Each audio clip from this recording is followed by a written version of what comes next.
Today's video is sponsored by DistroKid. If you're looking to officially release your music to major streaming platforms, they're the best choice. We're going to be getting more into that later in this video. This is all of the gear I'm using in this video. There's affiliate links for each and every one of these pieces of gear, also linked in the description. Please use that, it helps this channel a lot. I also have a Patreon where I post exclusive content on a weekly basis, so go check that out if you're interested. Another great way to support what I do.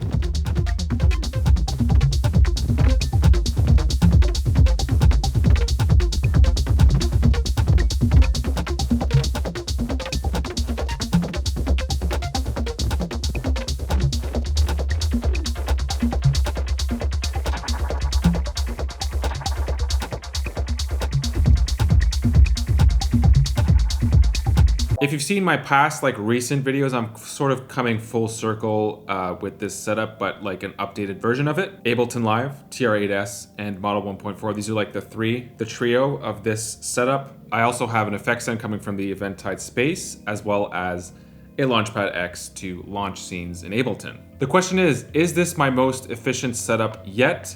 We're gonna be diving into that in this video. So as people like me or like us do, we're always looking to improve our setups. We're looking for the next best iteration. There's always something better, right? What I've discovered is that it's really just a game of give and take when it comes to subtracting or adding a piece to a given setup. Oftentimes, creatively speaking, you're gonna have to sacrifice something in order to get something better. And that's a love-hate sort of thing. Love in the sense that it's a sure way to ensure that no one person's setup is going to be the same as the next person. That something better might be better for you, but a complete piece of garbage for someone else. We see this in comment sections all the time. There's like a 50-50 split on everything. And then the hate part, hate in the sense that it's really common to just constantly feel unsettled in your setup and to always feel like there's something better. In that case, it's really easy for things to get expensive. And we all know about the addictive nature of buying gear. I've actually done an entire video on this whole topic.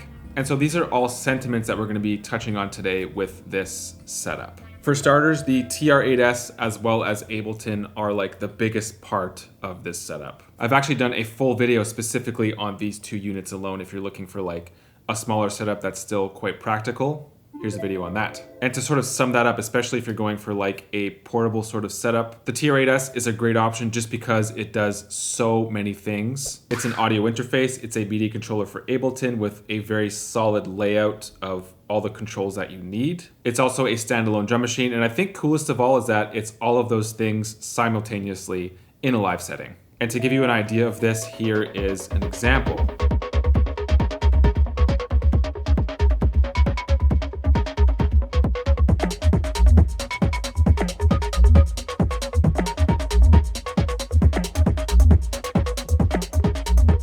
So hooray for Roland and for all of you who own a TR-8S.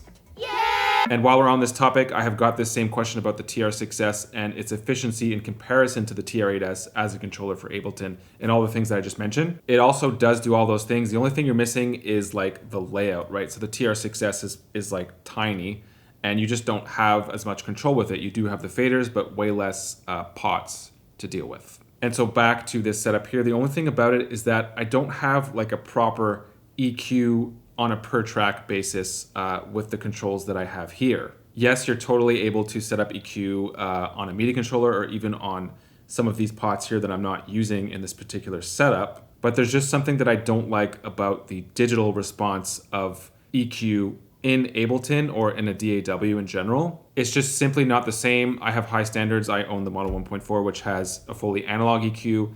It doesn't compare. Also with the Model 1.4, because it's analog, there is zero latency, so that's an extra plus as well. And of course, we need to hear an example of this, so here we go. So I'm gonna EQ out the low end of the drums, bring them back in. There's also an option of a master EQ or a master filter, I should say.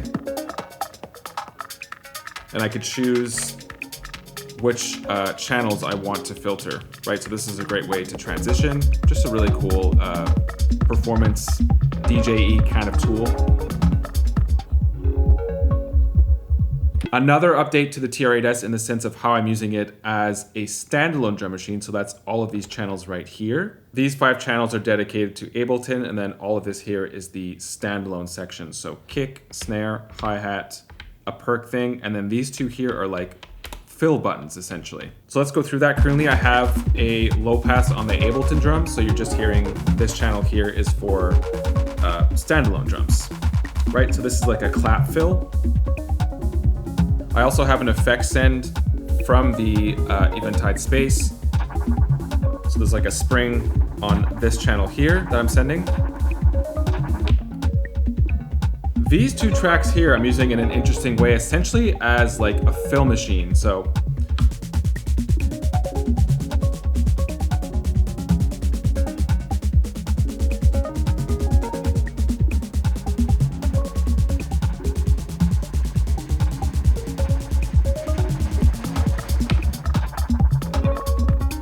how did I program this channel? I have notes on every single step, and I've added probability to each step. I think I set it to 90%, so sometimes you're gonna get some notes that don't play.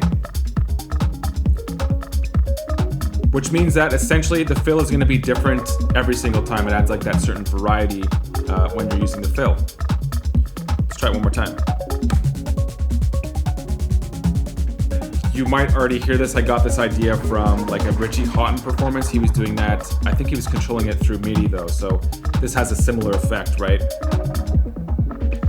It's essentially the same thing, but just through the TR-8S. I have another sort of fill thing here. This is like more of a conga thing. And then a clap here as well. Right, so these are just things that I could change around on the fly. If I want to, I could go in and like change the parts. And I could just use as fills to add intensity and lifts to tracks. So in this case, that is what the TR-8S is covering a lot. I also wanted to take a look at audio routing. There are some notable changes to be mentioned here. In order to use the Model 1.4 in combination with Ableton, I've had to introduce an audio interface. So I'm using the Apogee Ensemble, which means that compared to my previous setup, I'm not using the TR-8S as an audio interface anymore. I'm routing individual outs from Ableton, which does change a few things around. Considering that I have 5 tracks in Ableton as well as a TR-8S, but only 4 channels on the Model 1.4. So in this case, I have a 909 kick on every single scene, which is routed to external out 3-4. Same thing with these drums. I wanted all of my drums to be on one channel. So that's this channel right here. I should say all of my Ableton drums because these drums are obviously separate coming from the TR-8S. I have my bass part here, which is routed to 5-6, so that's channel 2 on the Model 1.4. Same thing with synth 1, that's also on channel 2. And then synth 2, which is kind of like the more melodic parts of this set, that's being routed to channel 3, so that's output 7-8 in Ableton. And then lastly, channel 4 is for the TR-8S, all of the standalone drums. A pro tip I'll mention here is that I've grouped these according to either instrument or frequency. So if this is a type of workflow that you're using, I wouldn't recommend, combining maybe the drums or the bass with like the higher end melodies, because that doesn't really make sense within a performance. You definitely want those things to be separate. But on top of that, I still do have individual control over every single element of this track, including each standalone drum through the TR-8S. So if I still want, I could drop out like a specific element, but I am also acutely aware that there is such thing as too much control, as in too much to keep track of, especially when you have every single element like at your fingertips. I'm definitely working on expanding my mind, if you will, with these types of setups, but there definitely is a point where it becomes a hindrance to have too much control over all of your parts. Like there's a lot here. So I'm in the process of learning to compartmentalize things and to just really get used to this setup. Practice does make perfect. And to answer the title of this video, I personally think that this is my most efficient setup yet. I'm not sure what you guys think, if you have, other additions you might want to make, but yeah. There's been another major change in updating or the addition of the Model 1.4 to this setup. Because I'm routing to the Model 1.4, these tracks in Ableton are no longer routed to Q out, which is this right here, where if I wanted to, I could add, an EQ like I have here, or fade to gray, which is a DJ effects, which is really interesting for transitions. So with this setup, I've actually lost the ability to add master effects within Ableton, which I've got to admit is quite convenient. In the previous stripped down TR-8S Ableton version of this setup, I was able to just route, let's say, fade to gray on this knob right here, and the entire track would fade out like this.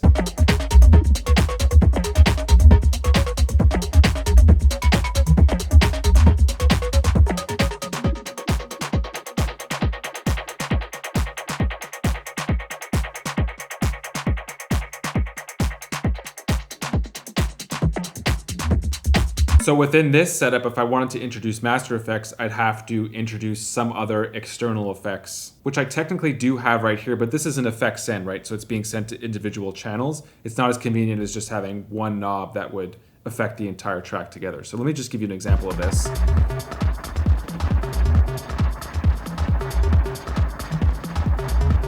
Right, so it's not the same effect as a master effects. So in that case, you'd have to route the audio out of the Model 1.4 into whatever external effects you want.